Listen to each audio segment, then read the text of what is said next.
Obrigado, Sra. Presidente, Senhoras e Senhores Deputados, Sr. Primeiro-Ministro, Sr. Ministro, Sr. Secretário de Estado. Sr. Primeiro-Ministro, creio que está bem patente a importância do tema que Vossa Excelência trouxe hoje a este debate. E está bem patente também o contributo que todos, o Governo, o Parlamento, os partidos políticos, devem oferecer para preservar a credibilidade e a reputação dos serviços de informações da nossa República. É óbvio, Sr. Primeiro-Ministro, e também já se percebeu neste debate, que ninguém é indiferente, não pode ser indiferente à polémica que envolve um dos serviços do nosso sistema de informações, mas é importante, como disse o Sr. Primeiro-Ministro no início deste debate, que não reduzamos a este episódio todo o trabalho e toda a ação que quer o SIS, quer o SIED fazem em Portugal. Um e outro serviço têm a sua missão, têm as suas competências definidas na lei, onde se dispõe também sobre os respectivos meios de atuação e de onde se retiram igualmente as suas limitações no que diz respeito à preservação dos direitos, liberdades e garantias dos cidadãos. Nós sabemos que o SIED é um serviço que detém a exclusividade de produzir informações que contribuem para a salvaguarda da independência nacional, dos interesses e da segurança externa do Estado português, como o SIS é o organismo que, integrando as forças e os serviços de segurança, assim previsto na Lei de Segurança Interna, produz informações relevantes tendentes a salvaguardar a segurança interna, a prevenir ameaças importantes como o terrorismo, a criminalidade organizada, económica e até crimes graves contra os seres humanos, como o tráfico de seres humanos, e que funcionam um e outro serviço como garante da própria democracia e do próprio funcionamento do Estado de Direito. E por isso, Sr. Primeiro-Ministro, é que a primeira questão que se coloca quando se fala desta matéria, já foi aqui várias vezes colocada, é se no essencial, naquilo que é o grosso do trabalho, do serviço que é prestado nestes organismos, no grosso desse trabalho se cumpre a lei, se respeita a missão e as competências que estão atribuídas a estes serviços. É certo que o Sr. Primeiro-Ministro já o disse, mas creio que é importante que os portugueses merecem saber que, para lá da intoxicação mediática que envolve a publicitação de ações anómalas, para além disso, há uma regra que funciona e essa regra é o cumprimento da lei. E, Sr. Primeiro-Ministro, nós termos a percepção que essa é a regra de funcionamento dos serviços é a principal resposta àqueles que querem alarmar o país dizendo que nós não estamos seguros. Nós estamos seguros porque há uma lei que define competências e há uma lei que é, maioritariamente, quase na sua totalidade, cumprida e que, quando são identificadas situações anómalas, elas são averiguadas. Sr. Primeiro-Ministro, é por isso importante que se saiba que todas as ações, todos os comportamentos que indiciem o desrespeito da lei, o desvirtuamento da função dos serviços ou mesmo a prossecução de algum interesse privado ilegítimo, são merecedores de averiguação e de apuramento incondicional de responsabilidades. O Sr. Primeiro-Ministro foi muito claro e eu queria aqui restar a este respeito. Agora, Sr. Primeiro-Ministro, perante a notícia pública de indícios de irregularidades, Vossa Excelência instaurou 2 inquéritos, disse-o aqui.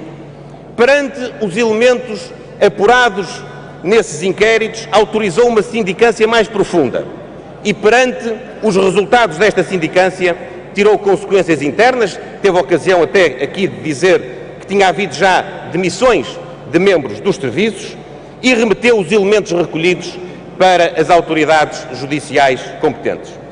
Sr. Primeiro-Ministro, não há dúvida nenhuma que Vossa Excelência fez aquilo que devia ser feito.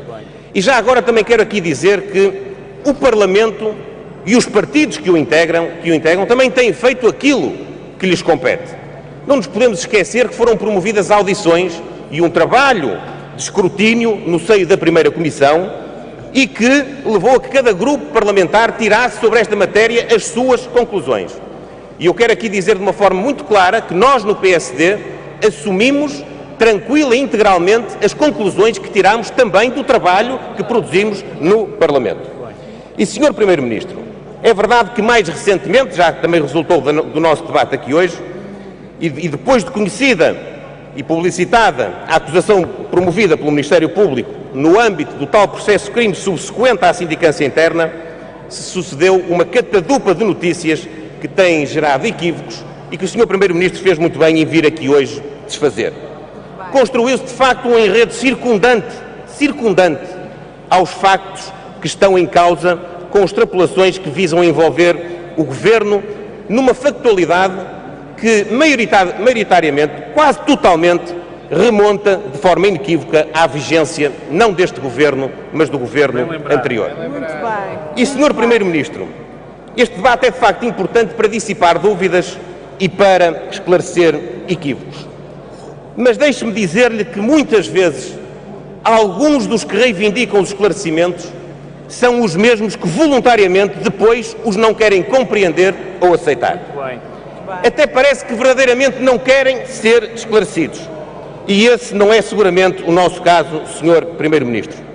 Por isso, de uma forma direta, eu tornava-lhe a perguntar. Eu sei que esta pergunta já foi formulada e já foi respondida, mas eu julgo que deve ficar claro no fim deste debate.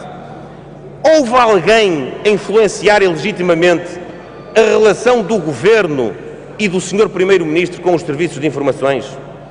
O Governo nomeou alguém ou exonerou alguém por pressões ou influência de quem quer que seja, dentro ou fora dos serviços?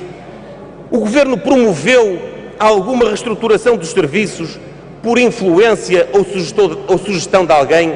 Ou mandatou alguém para poder estudar essa reestruturação?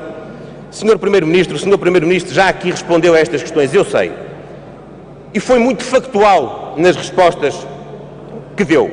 Mas eu deixo-os aqui novamente para que tenhamos a oportunidade, no fim deste debate, de uma forma séria, honesta, com sentido de Estado e de responsabilidade, podermos compreender e respeitar as respostas do Sr. Primeiro-Ministro. E a esse propósito, Sr. Primeiro-Ministro, eu quero aqui reiterar também desta bancada do PSD que não reconhecemos em nenhum facto, repito, em nenhum facto, que haja em Portugal qualquer triângulo de interesses entre serviços de informações, empresas de comunicação social e o Partido Social Democrata. Isso não existe, Sr. Primeiro-Ministro, e deve ficar muito claro, não há nenhum facto que possa atestar uma teoria ou uma tese dessas.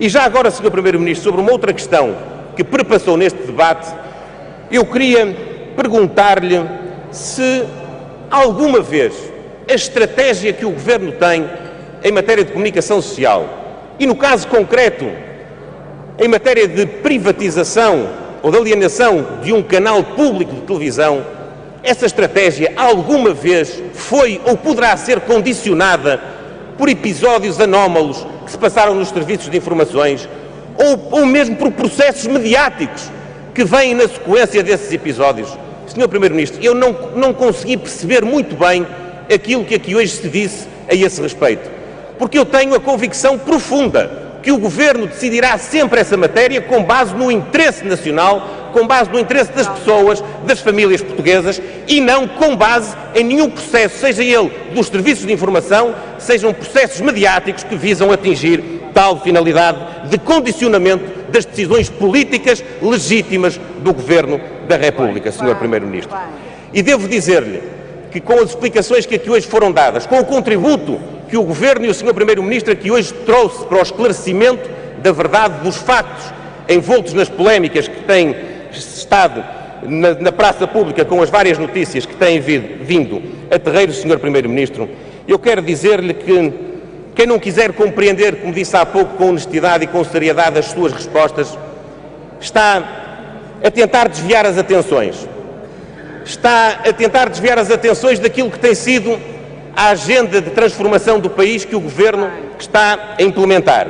Mas está, sobretudo, a caminhar voluntariamente para o campo da chicana e do terrorismo político. Muito bem. E isso tem que ser também denunciado, Sr. Primeiro-Ministro, porque é tão importante o esclarecimento democrático, ele é muito importante, é devido a todos e a cada um dos deputados que se sentam nesta casa, isso é de facto muito importante, o esclarecimento, mas também é importante que se respeitem aquelas que são as respostas aos esclarecimentos que se solicitam. E às vezes, Sr. Primeiro-Ministro, com o desenvolvimento destes debates, ficamos efetivamente com a sensação de que aquilo que se pretende não é o esclarecimento. Aquilo que se pretende é levantar nuvens, é levantar as tais nebulosas para poder aproveitar politicamente essas circunstâncias e poder centrar o debate político nessas situações e não naquilo que é fundamental, que é aquilo que cada um de nós defende para o futuro do nosso país.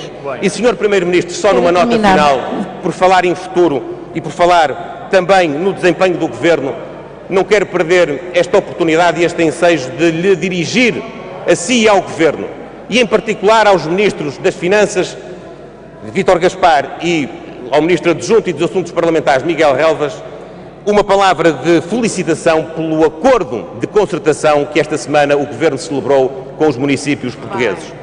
É um acordo que é fundamental para o equilíbrio financeiro do país. Quero terminar, Sr. É fundamental para os municípios e para as populações que servem. E é fundamental para a economia local, para manter e criar muitos postos de trabalho e para pôr as nossas empresas a respirar. E isso, Sr. Primeiro-Ministro, é o centro das nossas preocupações, é para governar e transformar Portugal que estamos aqui. Muito obrigado.